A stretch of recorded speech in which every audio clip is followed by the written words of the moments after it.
वेळेस गेला असेल महाराज कीर्तन सेवेला जात असताना, पण या मंदिरावर या पवित्र ठिकाणी येण्याचा योग पहिल्यांदा आला महाराज. आज माझं भाग्य उदयाला आलं बरं का.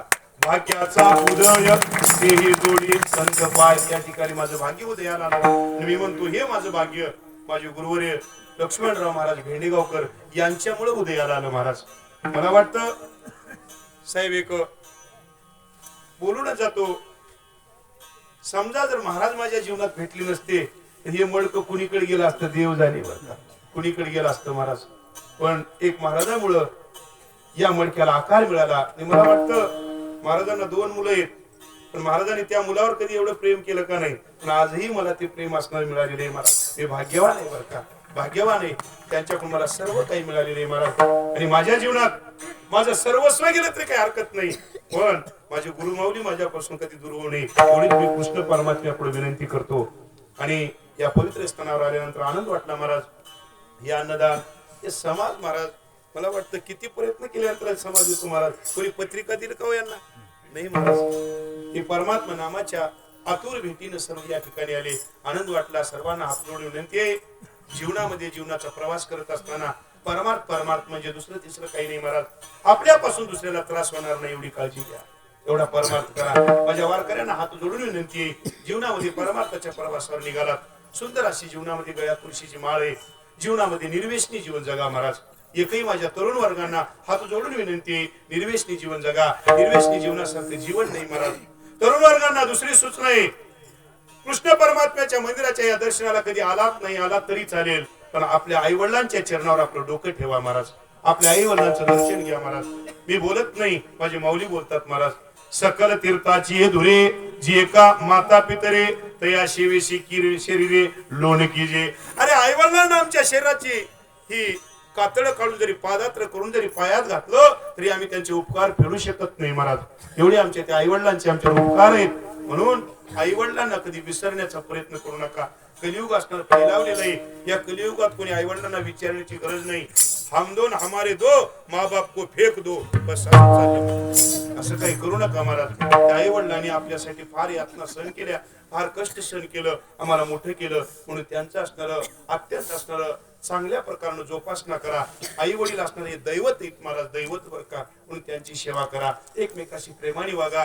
माझ्या तरुण वर्गांना हात जोडून विनंती, हा महाराष्ट्र तुकोबारायांचा आहे, हा महाराष्ट्र माऊलींचा आहे, हा महाराष्ट्र स्वामी विवेकानंदांचा आहे महाराज. आणि याच महाराष्ट्रात स्वामी विवेकानंद एखाद्या परस्त्रीला आई म्हणतात, आणि याच महाराष्ट्रात एखाद्या 6 वर्षाच्या शाळेतल्या मुलीवर बलात्कार होतो. हाच महाराष्ट्र आहे महाराज. म्हणून माझ्या तरुण वर्गांना हात जोडून विनंती आहे, ती आपली बहीण आहे, ती आपली भगिनी आहे, आणि ती आपली मुलगी आहे. विचार करा, का सिंधराधामासारखी बनता, का विषय वासना एवढे तुमचे वाढतात, काय चाललंय महाराज महाराष्ट्रात. अरे हाच महाराष्ट्र, रामायण दिलेला हाच महाराष्ट्र आहे महाराज. रामांचं आम्ही चरित्र श्रवण करतो, आई वडिलांचे गोडवे गातो, अरे रामाचं चरित्र ऐकतो गातो. आणि या महाराष्ट्रात दररोज एक प्रकरण घडतं साहेब, काय सांगावं.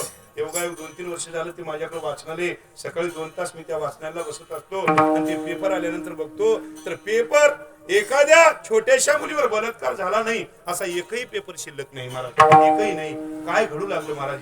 म्हणून सर्वांना पुन्हा पुन्हा विनंती आहे, आपल्या जी काही वासना आहे त्या वासनेला बदल करा महाराज. तुमची जी कुवासना आहे तो शुद्ध वासना करा. आणि शुद्ध वासना करण्यासाठी संतांचं सानिध्य लागतं. संतांच्या सानिध्यात या आणि आपले सुंदर जीवन, ज्यांनी कोणी माळा घेतली नसतील तुळशींच्या, त्यांनी तुळशीची माळ सुंदर गळ्यात घाला.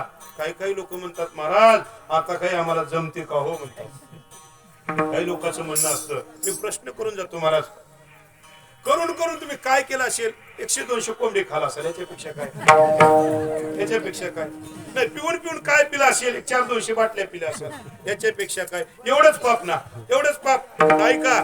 माझ्या वाल्याने किती पाप केलेलं होतं महाराज, किती 7,000 राजनं भरली होती. कशाने? आपल्यासारखे मारल्यानं नाही, शुद्ध ब्राह्मण मारल्यामुळं. आपल्यासारखे तर किती मारलं देवजाने, त्याचं गणितच नाही महाराज. एवढं पाप महाराज, त्याचं एवढं पाप बर का. पण त्या वाल्याचा उद्धार झाला महाराज. ऐका,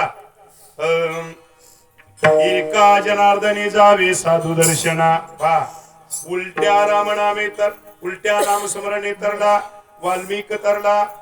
एका जनार्दने जावे साधू दर्शना. पहा, 64 कळिया माझे रात्र जाते कळेना. आयुष्य खातो काळ राम कार्य मनाना. आयुष्य चालं ना आपलं, राम नाम चिंतन करा आणि आपलं जीवन सुंदर जीवन जगून. आणि दुसरी एक गोष्ट महाराज विनंती करून सांगतो, माणसं साहेब एकमेकाच्या शेवटला पोच करायला जातात. जाताना तुम्ही नाही, तुमच्या गावात माणसं मरतात ना, मरतात, सगळ्याच गावात मरतात आणि आपणही मरणारच आहोत, काही चिंता करू नका. त्यानं मेलं म्हणून ऐकलं की लोक असं करतात, तूही जाणारच आहेस. एक पाहता एकाची धरणी, सावध त्या गुन्हे काने व्हा. माणसं त्याचं पेटवायला जातात आणि पेटवाय गेल्यावर म्हणतात माणसाचं काही नवर, घरी आल्यावर तिथंच म्हणते, घरी आल्यावर नाही बरं का, काही नवर म्हणते, आणि इथं आल्यावर. पण एक सांगतो ऐका महाराज, माणूस मेल्यानंतर लोक म्हणतात फार चांगला होता हो. मी एकाला म्हणलं आता चांगला होता म्हणलास, आणि दिवसभर ते जीवनभर त्याच्याशी भांडण केलास ना, जीवनभर त्याचा विरोध केलास ना, आणि मेल्यावर चांगला होता म्हणून लागलास. एक वाक्य ऐका, एकमेकाशी जीवनभर प्रेमानं वागा. का आपण इथून गेल्यानंतर काय आपल्या भेटीगाठी आहेत महाराज, बहुत जण गेले नाही आले मागोते, येणार नाहीत महाराज. आणि त्यांचं काय झालंय आपल्या कानावर सुद्धा आलेलं नाही महाराज. म्हणून एकमेकाशी प्रेमाने वागा. जमत असेल तर जीवनामध्ये जगद्गुरु तुकोबरायांच्या गाथ्याचे 5 तरी अभंग जीवनामध्ये वाचवण्याचा प्रयत्न करा. ही सर्वांच्या चरणावर विनंती आहे. मी तर आलावशिंग ऐकलं महाराज आल्यानंतर या कृष्ण मंदिरांच्या बांधकामासाठी ज्यांना ज्यांना देणगी द्यायची त्यांनी देणगी द्या, असं मी आलावशिंग ऐकलं बरं का. आणि खरोखर ज्यांना ज्यांना देणगी द्यायची त्यांनी देणगी जरूर द्या. तुम्हाला वाटेल आणि आपल्या जीवनातला टाइम निघून जाईल, आणि तुम्ही म्हणाल की मी काही दिलं नाही, पुन्हा काही उपयोग नाही महाराज. आणि या मंदिराला काय लागतं बांधण्यासाठी मला माहिती आहे महाराज. मी गेल्या वर्षी 2 वर्षाखाली मंदिर बांधलं, गेल्या वर्षी कार्यक्रम केला, त्या मंदिराला खर्च काय लागतो मला अनुभव आहे.